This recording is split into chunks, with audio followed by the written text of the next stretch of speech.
하나님 말씀 보겠습니다. 하나님 말씀은 마가복음 10장에서 보겠습니다.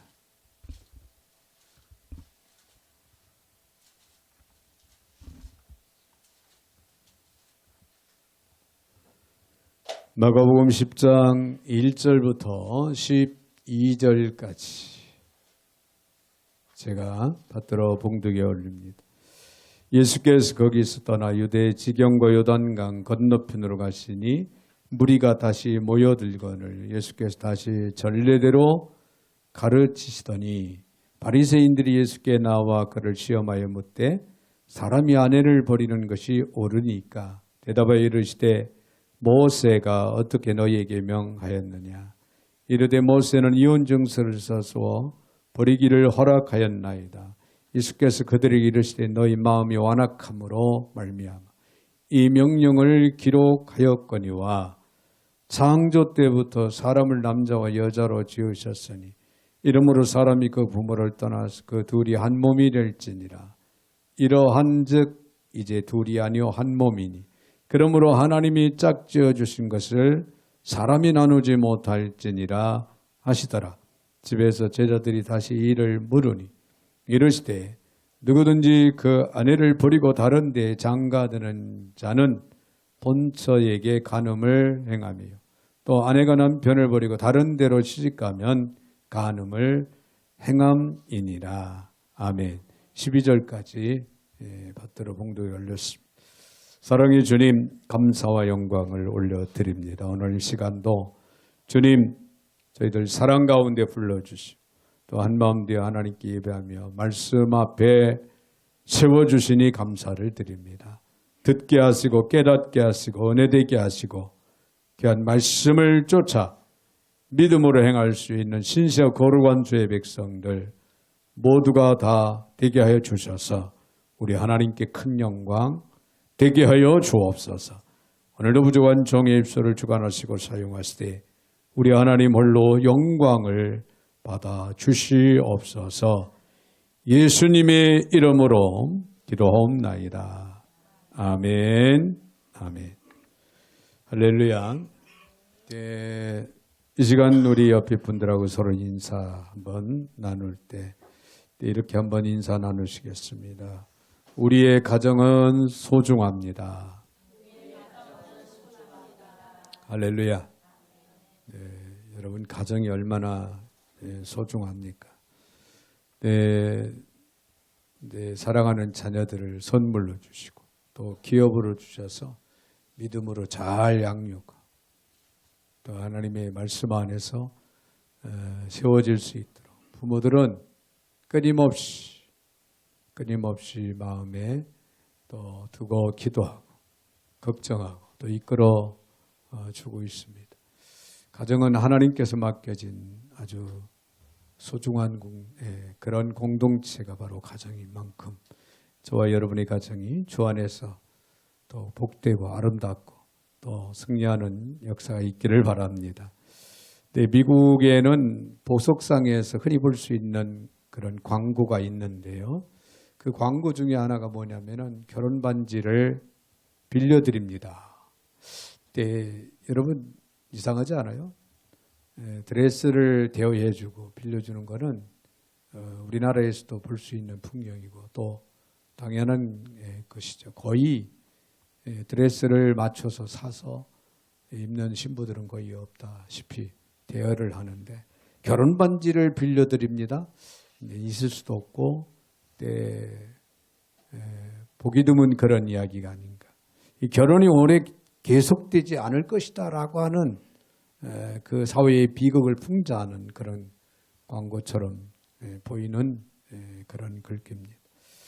쉽게 이혼하는 세계적인 풍조는요. 이제 우리 한국에서도 정말 쉽게 볼 수 있다고 하는 사실.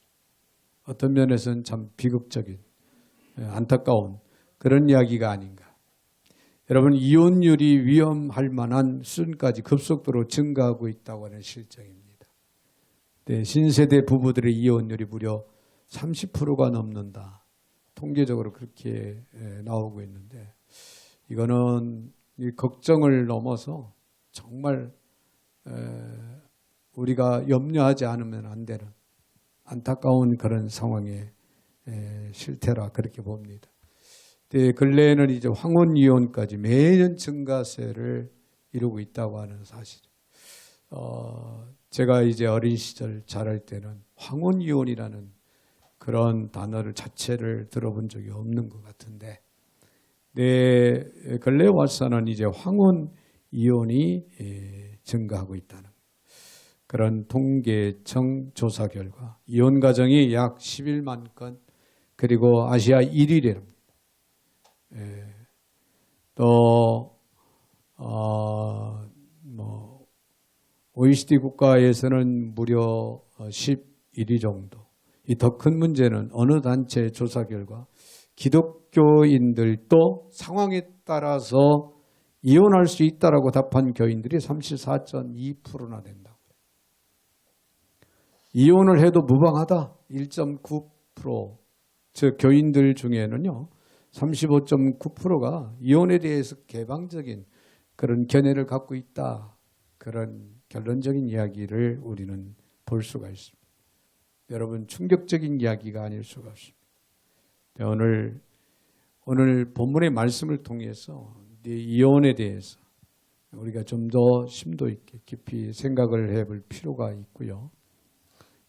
가정을 바르게 아름답게 지켜나가야 된다고 하는 사실을 다시 한번 우리의 마음속에 깊이 새길 수 있는 그런 시간이 되었으면 좋겠습니다. 자, 오늘 본문에서 바리새인들이요 예수님 앞에 나와서 예수님을 시험하기 질문을 던집니다. 2절에 보면 바리새인들이 예수께 나와 그를 시험하여 묻되 사람이 아내를 버리는 것이 옳으니까? 그렇게 질문을 합니다. 네, 사람이 아내를 버리는 것이 옳으니까. 왜 사람들이 예수님을 시험을 걸고 있을까?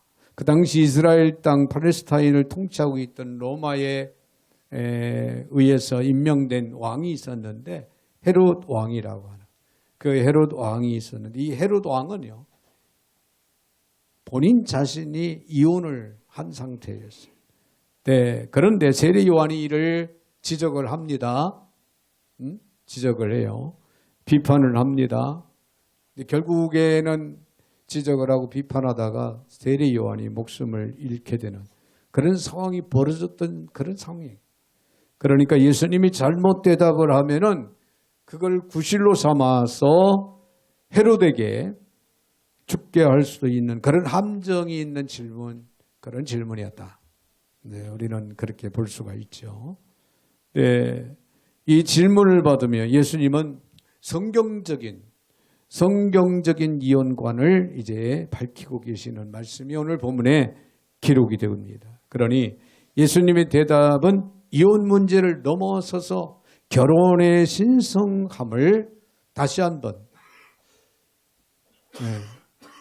결혼을 하고 가정을 이룬다는 것이 얼마나 중요한 것인가를 인식을 시켜주고 있는, 그래서 가정의 중요성을 가르쳐주고 있는 말씀을 오늘 우리는 본문에서 찾아볼 수가 있습니다. 자, 그러면 말씀의 근거에서 우리가 가정을 지키기 위해서 이 시대 속에서 무엇이 필요한가, 어떻게 해야 되는가를 이 시간 좀 더 깊이 생각을 해보고자 합니다. 먼저 생각할 수 있는 것은요, 가정을 지키기 위해서는 이혼을 신중하게 생각해야 된다는 거예요. 이혼을 신중하게 생각해라. 2절을 우리 다시 한번 보면요. 바리새인들이 예수께 나와 그를 시험하여 묻되 사람이 아내를 버리는 것이 옳으니까? 자, 여기서 바리새인들이 예수님 앞에 나와서 시험하여 묻되 사람이 아내를 버리는 것이 옳으니까? 이렇게 물어보았을 때 예수님이 대답한 그 대답은 이렇습니다. 3절에서 대답하여 이르시되 모세가 어떻게 너희에게 명하였느냐. 자, 예수님께서는 오히려 바리새인들에게 반문을 하십니다.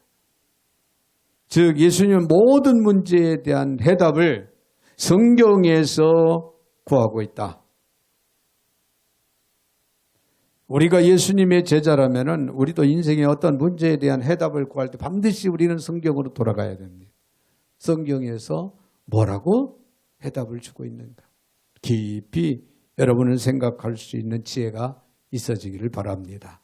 4절에 있는 말씀을 보면 이르되 모세는 이혼증서를 써서 버리기를 허락하였나이다. 이혼증서를 써주면 버려도 된다. 바리새인들이 그렇게 성경을 근거로 또 대답을 그렇게 합니다. 분명한 것은 그들의 대답은 성경적으로 볼 때 올바른 대답이었다. 이는 신명기 24장 1절에서 4절까지의 내용을 요약한 그런 내용입니다.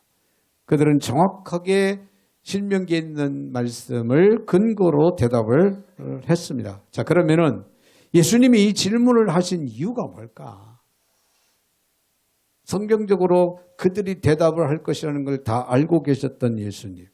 그런데 예수님이 구차하게 또 이 질문을 던진 이유가 뭘까? 구약시대의 모세의 법에서요. 이혼할 때 이혼증서를 써주는 습관이 왜 있게 되었는가? 그 기원을 물어보심으로 인해서 이혼을 허락하신 하나님의 뜻이 어디에 있는지를 알아야 된다. 그걸 깨닫게 해 주시고자 예수님께서는 바리새인들에게 반문을 하신 거예요. 그래서 그들로 하여금 대답한 말씀을 가지고 또 예수님은 설명을 해 주시고 계십니다. 모세의 법 이전에 유대 사람들은 아무런 증서 없이 그냥 이혼을 했습니다. 그런데 이혼을 한 다음에 또다시 그 여인을 다시금 데려와서 사는 일들이 비일비재했다. 그런 얘기예요.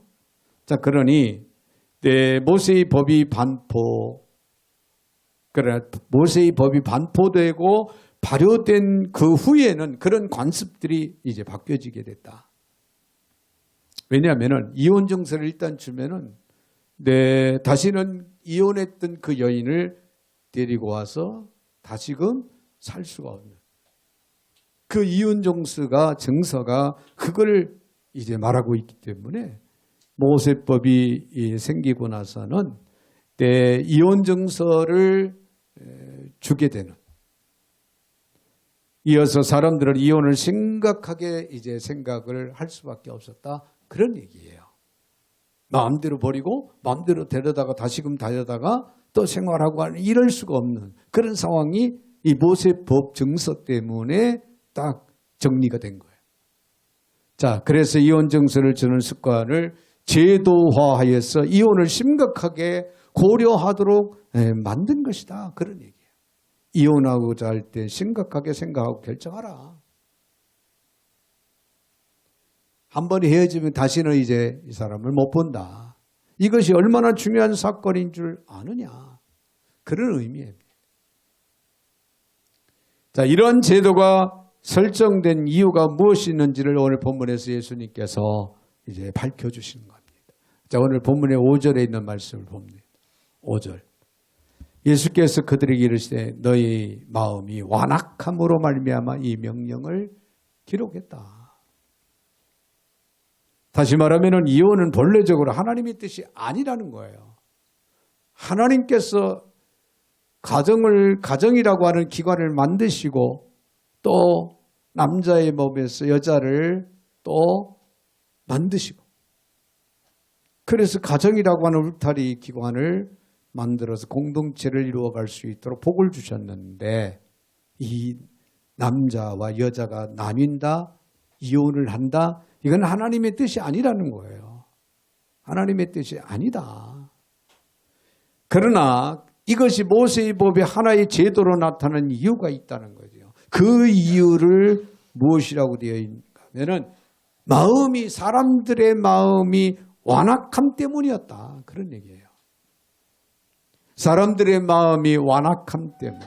자, 인간의 마음에 있는 죄악성 때문에 불가피하게 이 제도가 생겨날 수밖에 없었다. 그런 얘기예요. 결론적인 얘기는 뭡니까? 결코 이혼 자체는 하나님의 뜻이 아니다는 거예요. 인간의 완악함 때문에 그런 제도가 모세를 통해서 내생긴 것에 불과하다. 이해가 되시면 아멘? 네, 그러므로 이혼 자체를 우리는 어떻게 한다? 신중하게 생각을 해야 한다. 신중하게 생각을 해야. 예수님께서 이러한 사실을 환기시켜 주신 이혼을 하는 것이 하나님의 의도는 아니라는 거죠. 그리고 이것은 상당한 상처를 남긴다는 사실을 사람들에게 말씀하면서 이혼의 위기 앞에 좀 더, 한 번 더, 좀 더 깊이 신중하게 생각할 수는 없느냐. 그렇게 물으시기 위함이었다라고 하는 그런 얘기예요. 그러므로 오늘 여러분 가정을 견고하게 지키기를 원한다면 무엇보다도 이혼 자체는 내 이 단어 자체를 입에 오르내리지 말아야 되겠고, 만에 하나 이런 생각을 마음에 둬본 적이 있다면 좀 더 신중하게 생각을 해야 된다는 거 결코 잊어서는 아니 될 줄로 믿습니다. 더 나아가서는요, 가정을 지키기 위해서는 하나님의 창조 계획을 존중해야 합니다. 하나님의 창조 계획을 존중하라. 자, 오늘 본문의 6절에서 8절까지의 말씀을 보면은 창조 때부터 사람을 남자와 여자로 지으셨으니 이러므로 사람이 그 부모를 떠나 그 둘이 한 몸이 될지 이러한즉 이제 둘이 아니요 한 몸이 그런즉 그러므로 하나님이 짝지어 주신 것을 사람이 나누지 못할지니라 하시니라. 아멘. 자, 여기 창조시부터라고 하는 이 말은요, 하나님이 창조하실 때 본래의 계획이 이렇다 그런 얘기예요. 본래 하나님의 뜻이 이렇다. 행복한 삶이 여러분 무엇입니까? 자연스러운 삶입니다.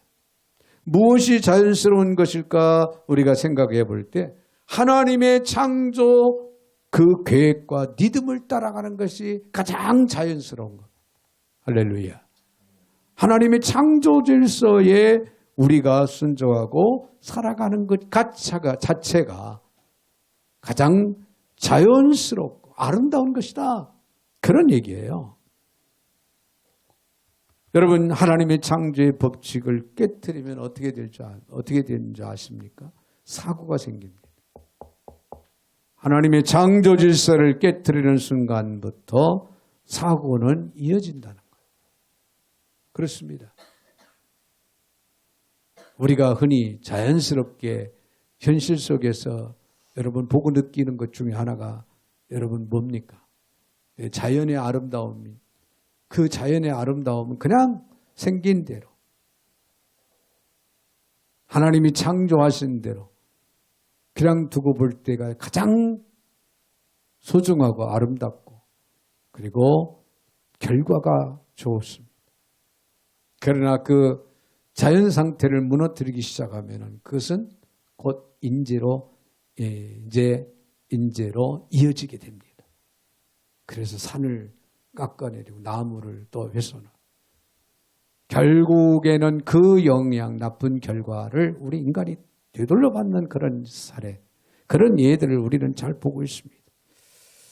이처럼 하나님의 창조의 법칙을 따라서 지켜나가는 것이야말로 참 자유로운 것이고 가장 아름다운 것이다. 그러나 역으로 창조 질서를 깨트리기 시작하면은 사고로 이어진다는 사실. 결혼에 대한 창조의 계획은 무엇일까요? 어느 날 하나님이 한 남자와 한 여자가 만나 사랑하게 하시고 그러하여금 한 몸이 되게 하십니다. 하나님께서 그렇게 짝져 주셨다면 그것을 믿고 여러분 한평생 한 남자 사랑하고 한 여자를 사랑해야죠. 그래서 한 몸을 이루어서 살아가는 인생, 그것이 바로 하나님의 계획 속에서 하나님의 창조 질서를 지켜나가는 길이 된다는, 그것이 가장 자유로운 것이고 그것이 자연스러운 것이고 그것이 가장 아름다운 것이다. 그런 얘기예요. 할렐루야. 할렐루야. 여러분, 사람이 독초하는 것이 좋지 못하다고 하나님께서 창세기 2장 18절에 그렇게 말씀을 하십니다. 독초, 즉 마땅히 결혼해야 할 사람이 결혼하지 않고 혼자 사는 것, 그리 좋은 일은 아니다, 그런 얘기예요. 시대가 우리나라도 혼자 사는 사람들이 점점 늘어나고 있죠. 그래서 혼밥 그런 이야기 단어가 나오고, 그리고 원룸으로 이제는 뭐 아파트도 원룸으로 이렇게 지어, 오피스텔만이 아니라 아파트 자체도 그렇게 지어가는 그런 태세가 이제 이루어지고 있다는 거예요. 참 어떻게 보면은 좋은 것 같은데 어떻게 보면은 안타까운 일이 아닐 수가 없다. 8절에 보면은 그 둘이 한 몸이 될지니라 그렇게 말씀대로 배필을 만나 둘이 하나가 될 때 하나님 보시기에 아름답다, 그런 얘기예요. 그래서 가정을 이루고 자녀들을 양육할 때 세상 보는 눈도 조화롭고 그 생각들도 원만해지는 겁니다. 또 하나님이 아버지라고 하는 은혜의 원리도 깊이 깨달아지고 가족에 대한 책임감도 느끼게 되는 겁니다. 그러므로 특별한 사유가 없는 한 독신주의를 고집하는 일은 하나님이 인간에게 주신 삶의 특권과 의무를 포기하는 그런 일이 될 수 있다라고 하는 사실을 마음에 염두에 두어야 될 줄로 믿습니다. 할렐루야. 오늘 9절에 있는 말씀을 보면은 그러므로 하나님이 짝져 주신 것을 사람이 나누지 못할지니라. 자, 이 말씀의 내용대로 하나님이 짝져 주신 것, 즉 본래 하나님이 주신 그 남편, 그 아내보다 더 나은 대안은 없다. 믿으셔야 됩니다. 할렐루야. 예, 그래서 그런 얘기가 있습니다. 바바라 월터스라는 미국의 유명한 언론인이 이혼을 했어요. 이혼녀인데 아주 영리한 여자였다고 합니다. 그런데 혼자 지내면서 이제 고독해지자 재혼을 생각을 하게 됩니다. 그리고 자신의 적성을 이제 인터넷에 입력해 놓고 자기에게 맞는 배우자 후보를 모집한다는 광고를, 쉽게 말하면 광고를 인터넷에 낸 거예요. 그러자 수많은 그 남자들이 지원을 했다고 합니다. 수많은 남자들이 지원을 했는데 그녀는 그 많은 남자들의 정보를 살펴보면서 자신과 가장 잘 어울리는 남자가 누굴까? 이리저리 검토하고 또 검토하는데 최종적으로 한 남자 후보가 이제 남게 됩니다. 이 남자면은 그래도 가능하겠다. 재혼을 결심할 수 있겠다라고 그렇게 생각을 했는데 그 남자가 누군지 압니까? 이전에 그녀와 살던, 즉 이혼했던 남편이었다, 그런 얘기예요. 여러분, 이 이야기가 주는 메시지는 무엇일까요? 갈아봤자 소용없다. 첫눈에 반하고 첫 번째 만난 남자야말로 하나님의 창조 계획 속에 만난 남자라는 거죠. 가장 소중하고 가장 귀한 남자다.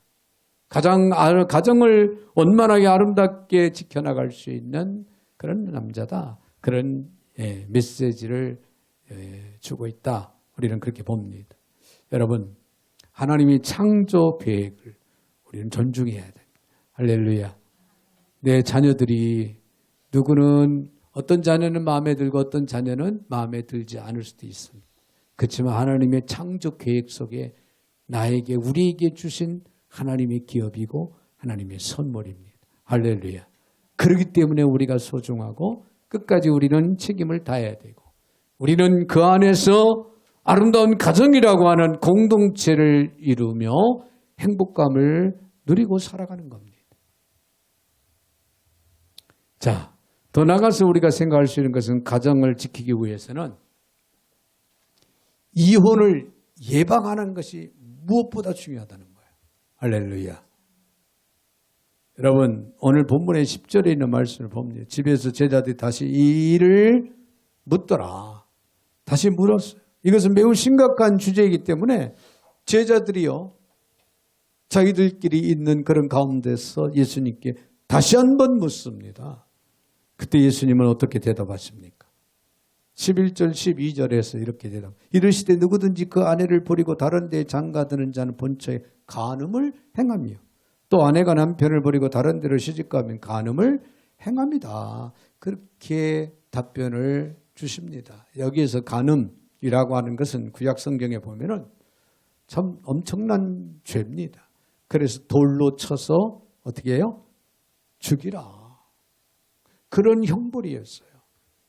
그런 형벌을 받을 수밖에 없는 죄, 엄청난 큰 죄다. 그런 얘기가 되겠죠. 즉 아내가 남편을 버리는 것은 그처럼 심각한 범죄로 여겼다.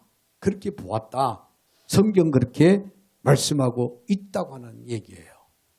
자, 예수님은 이혼이라는 범죄의 심각성을 그분의 말씀으로 여기에서 강조하셨다라고 하는 그런 얘기가 되는데요. 자, 이혼은 여러분 가정을 파괴하고 하나님의 창조 질서를 깨뜨리고 그뿐만이 아닙니다. 후손들에게 자녀들에게는 엄청난 상처를 안겨준다는 거예요. 자, 엄마 아빠가 이혼을 하면 자녀들은 어떻게 될까요? 어떻게 될까요? 원만하게 잘 살아갈 수 있을까요? 물론 이 땅에서 어떤 방법으로든 살아가겠죠. 그러나 그들에게 마음속에, 그들의 가슴속에 남은 상처는 그 무엇으로도 씻을 수 없는 그 아픔의 깊은 상처를 안고 산다는 그런 얘기예요. 이것은 우리 사회 그리고 이 땅에서 하나님의 뜻이 이루어지는 일에 커다란 방해 요소가 될 수 있다는 것. 그래서 성경은 심각하게 이혼을 어떻게 한다? 경계하고 있다는 거예요. 그만큼 가정이 소중하기 때문에 가정을 보호하는 것이 하나님의 뜻이기 때문에 그렇습니다. 가정을 누가 만든 기관입니까? 하나님께서 만든 기관입니다. 하나님께서 만들어서 남녀를 부부로 이제 한 몸이 되게 하셨고 번성하고 때 하나님의 은혜를 하나님의 축복을 누릴 것을 복을 주셨습니다. 이게 하나님의 뜻입니다. 사랑하는 여러분, 우리 가정을 보호하기 위해서는 무엇보다도 부부가요, 조건 없는 언약, 조건 없는 헌신을 통해서 조건 없는 사랑 속으로 들어가야 되는 거예요. 그럴 때 원만한 부부, 원만한 가정이 이루어지는 거예요. 조건적으로 생각하기 시작한다면 여러분 이혼의 가능성이 그때부터 발생을 한다는 거예요. 대공황을 극복한 미국의 루즈벨트 대통령은요, 미국 역사상 가장 존경받는 대통령 중 한 사람이라고 전해지고 있습니다. 자, 그런데 그의 부인 또한 매우 훌륭했다는 사실이에요. 부인이 엘레나인데 매우 가난할 때 그와 결혼을 하고 6자녀를 낳아서 어려움과 역경 속에서 키웠는데요. 무척이나 고생을 많이 했고 한 아이는 일찍 세상을 떠내보낼 수밖에 없었던 아픔이 또 있었다고 합니다. 그런데 어느 날 남편이 아프기 시작을 합니다. 그때 다리가 이제 말라가기 시작하는 거예요. 진단조차 되지 않는 원인으로 인해서 다리를 절기 시작을 했고 마침내 휠체어를 타야만 했던 그런 상황이 벌어진 거예요.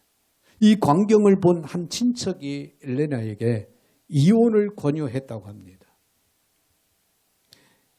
이 많은 아이들을 어떻게 양육할 거냐. 이제 이혼을 해라. 그러나 엘레나는 이렇게 대답을 했답니다. 제가 사랑하는 것은 남편의 다리가 아닙니다. 저는 남편을 사랑했습니다. 저는 남편의 다리가 어떻게 되느냐는 것이 우리의 관계에 아무런 영향을 미칠 수 없다고 하는 사실을 그는 고백을 했답니다. 이렇듯 조건을 뛰어넘는 사랑의 언약만이 가정을 지킬 수 있다라고 하는 좋은 메시지를 우리에게 남겨주고 있습니다. 여러분, 이혼은 매우 가슴 아픈 상처를 남긴다는 것, 그리고 많은 어려운 대가를 치러야 된다는 것, 그래서 가정이 파탄되고 삶의 질이 땅바닥에 떨어지고 자녀들에게는 씻을 수 없는 깊은 상처를 안겨주고 영적인 깊은 아픔 속에서 헤어나지 못하는 안타까움이 생길 수 있다는 그런 얘기예요. 그러므로 이미 이혼의 경험이 있는 분들은 주님의 은혜 안에서 다시금 삶의 또 용기를 얻고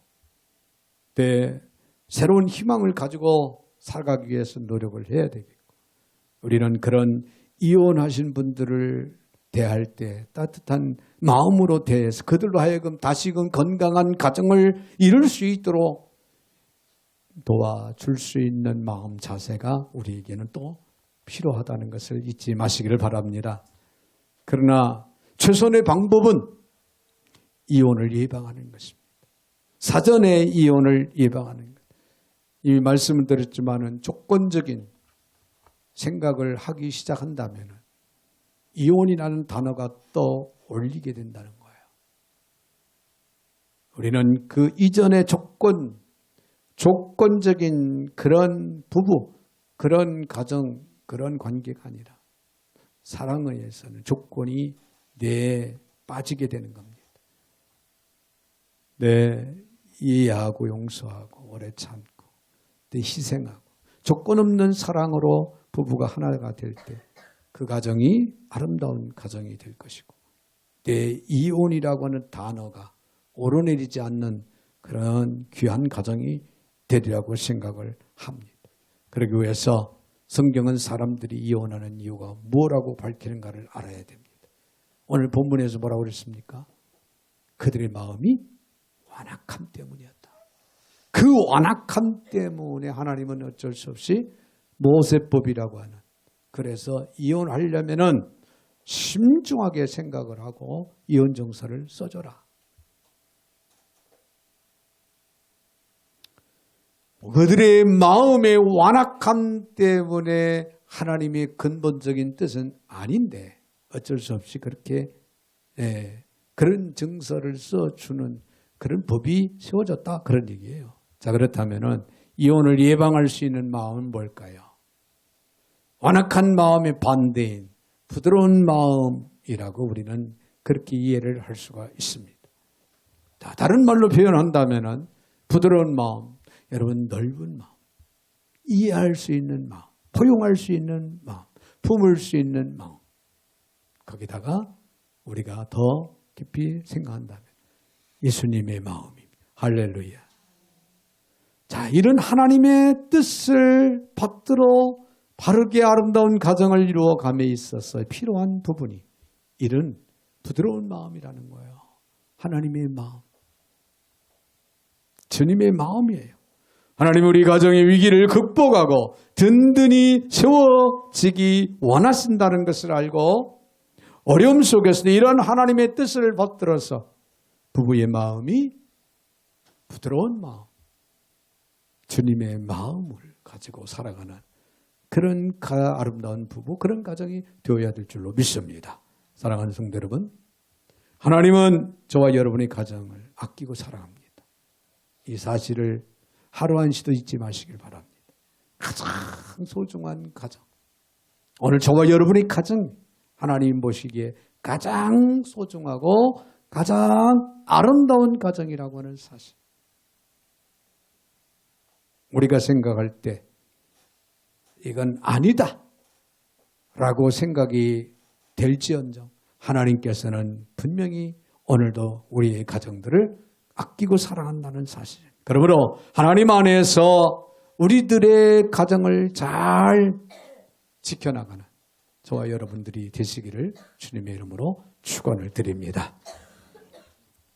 거룩하신 하나님 감사와 영광과 찬양을 올려드립니다. 오늘도 저희들 어김없이 사랑하셔서 주의 이름으로 불러주시고 말씀 앞에 세워주시는 주님, 우리가 하나님의 오늘도 주신 말씀을 마음에 염두에 두고 정말 하나님께서 허락한 기관인 가정들을 잘 지켜나가는 지혜와 은혜가 넘쳐날 수 있도록 복의 복을 더하여 주시옵소서.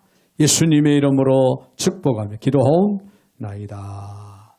아멘. 아멘.